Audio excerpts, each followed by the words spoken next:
j'ai lu un truc incroyable. Ah ouais, j'en ai déjà entendu J'ai entendu parler. dire que... Non, c'est quoi?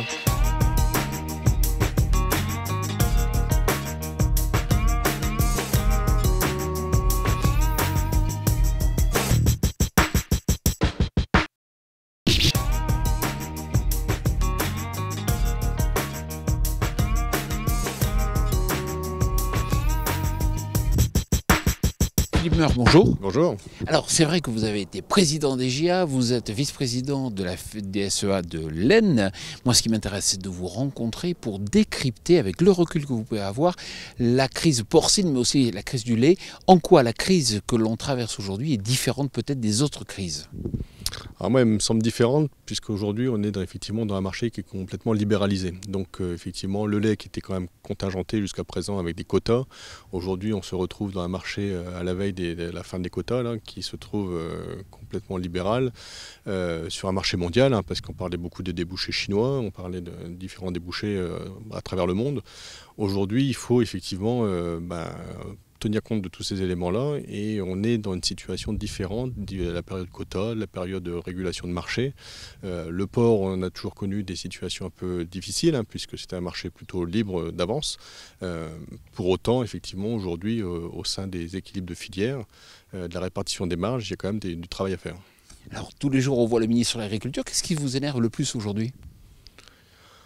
Alors effectivement, on avait eu des annonces il y a quelque temps sur l'élevage. On devait effectivement réformer la PAC pour aider l'élevage. Et on se rend compte que demain, à la veille des résultats de la PAC sur nos exploitations, c'est l'élevage qui va souffrir le plus, une fois de plus. Donc, toutes ces belles annonces du ministre de l'époque qui devait effectivement orienter la PAC pour aider les éleveurs, ça ne sera pas le cas, une fois de plus, ça ne sera pas le cas. Donc tout le monde sera perdant, les grandes cultures, les éleveurs, ce sera l'agriculture française qui sera perdante. Alors quelle est la solution? Parce que quand même il va falloir avancer, où est la solution? Malheureusement, je pense qu'il va falloir qu'on se prenne en main nous-mêmes, puisque je ne suis pas sûr qu'on puisse encore attendre quelque chose aussi bien de notre gouvernement que de l'Europe. Donc aujourd'hui, la solution, elle vient de qui? De nous, de nos filières, de nos relations interfilières, puisqu'aujourd'hui, c'est vrai qu'entre le monde animal et le monde végétal, c'est quand même des relations étroites entre l'alimentation, pour l'alimentation du bétail et l'alimentation des porcs ou des vaches laitières. Donc effectivement, il faut peut-être qu'on réfléchisse à de la contractualisation, il faut peut-être qu'on s'organise aussi. Il y a des filières aujourd'hui dans le monde animal qui ne sont pas suffisamment organisées. Réfléchissons, regardons peut-être ce qui se passe dans le nord de l'Europe, des coopératives ou des structures en tous les cas suffisamment importantes pour peser au sein des filières, puisqu'aujourd'hui ce qui est notre grosse difficulté face à des transformateurs qui ont pratiquement des oligopoles, la distribution qui est pareil, qui aujourd'hui se compte sur le doigt d'une main, effectivement il faut qu'on arrive à peser au sein de la filière. Ce qui est un fait nouveau quand même, c'est les tensions qu'il y a au sein des filières, entre les acteurs, entre les coopératives par exemple, et les éleveurs qui sont d'ailleurs souvent propriétaires de certaines coopératives. Il faut repenser aussi les acteurs au sein des filières, les rapports de force, et puis peut-être mettre les égos un peu sous le dessous. Effectivement, alors il n'y aura pas qu'un modèle d'agriculture, c'est évident, il y aura différents modèles, il y aura effectivement des structurations. Aujourd'hui, il y aura besoin de réorganiser un certain nombre de coopératives pour qu'elles puissent effectivement être sur des marchés mondiaux, pour qu'elles puissent peser au sein de la filière. Donc tout ça, évidemment, c'est des hommes en face, c'est des présidents, c'est des directeurs, et tout ça, il faut que tout le monde s'entende, se discute ensemble pour trouver à la fin la bonne organisation au sein de la structuration. Ça passe peut-être par des rapprochements, sans parler de mariage obligatoirement, mais en tous les cas, il faut qu'on ait des relations plus étroites entre les coopératives, entre les négociants, pour qu'ils soient plus concurrentes, mais qu'elles soient complémentaires. Après, il y aura d'autres filières qui seront plutôt sur des niches, sur des marchés de proximité, et tout ça, ça fera notre agriculture, des marchés différents, mais des marchés qui seraient rémunérateurs les uns comme les autres. C'est ça qui est important. L'objectif derrière, c'est que nos structurations, nos outils coopératifs ou nos outils de transformation puissent vivre, mais derrière, l'intérêt, c'est aussi que les agriculteurs vivent, puisqu'il ne faut pas que la variable d'ajustement à la fin, ce soit le producteur.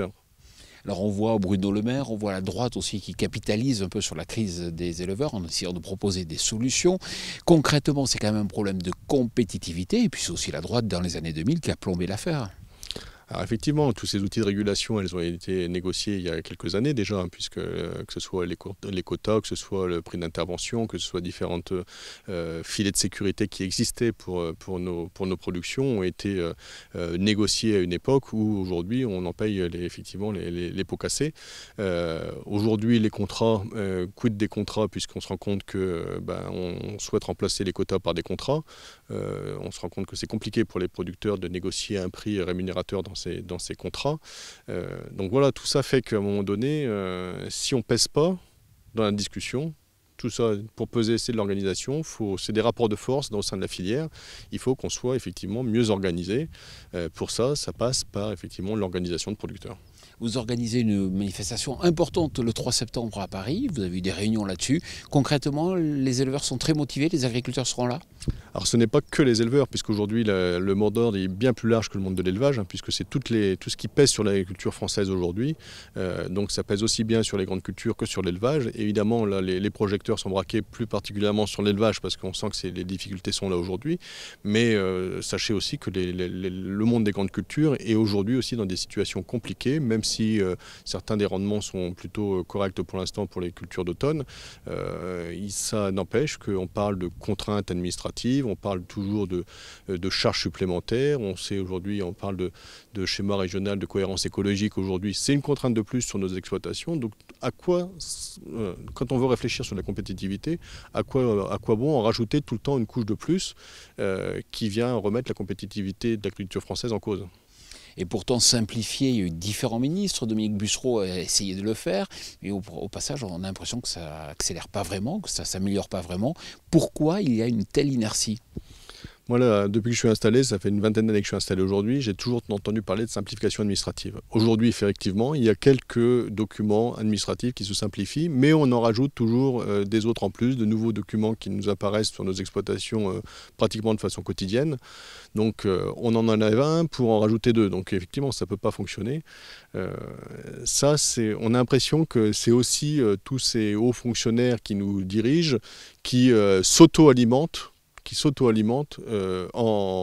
en contrôle, en paperasserie, en machin. Ça crée du boulot pour certains et ça crée des contraintes pour d'autres, parce que le temps que l'on passe au bureau pour remplir toute cette partie administrative, c'est autant de temps qu'on ne passe pas sur nos exploitations, à la surveillance des animaux, au travail des champs, et souvent ça peut avoir des conséquences aussi sur notre rentabilité d'exploitation.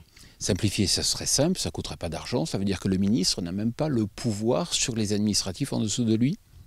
C'est l'impression que ça nous donne. Alors, c'est pas lié à ce ministre-là, vous l'avez dit tout à l'heure, c'est depuis quelques années qu'on en parle de la simplification. Donc ça veut dire que c'est le système qui est comme ça aujourd'hui, le système français. Donc c'est peut-être une remise à plat de tout ça qu'il faudrait avoir.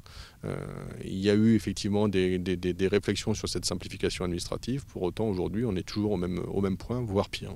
Philippe Meurs, merci beaucoup. Merci.